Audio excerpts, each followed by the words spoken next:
Let's talk about the brand new 2026 Kia Tasman pickup.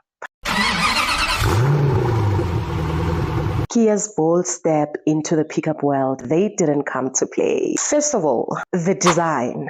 The Tasman comes in with a bold, muscular look, tough but still modern. The load beam is spacious. Kia really balanced ruggedness and style here. Now, let's talk power. The Tasman offers a range of engines, from efficient 4 cylinders to powerful turbocharged options. Whether you are towing, hauling, or just doing everyday driving, the Tasman is built to handle it. It's a proper workhorse. Kia didn't disappoint.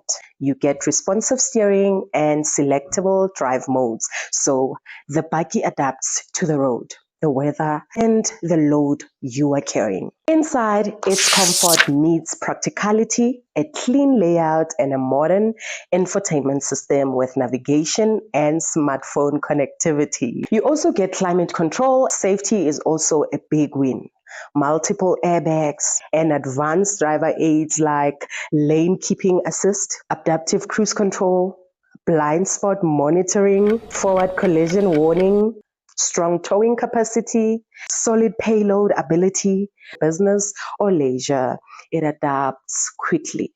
Fuel efficiency is another plus. Kia focused on reducing emissions, making it powerful and economical for daily use or long-distance driving. Overall, the Kia 2026 Tasman pickup is versatile, capable, stylish, and smart. It works for the adventurous and everyone in between. If you are looking for a modern buggy that balances power, comfort, and real-world practicality, the Tasman is worth your attention. I'm Tabby the Car Sales Lady, bringing you the hottest car update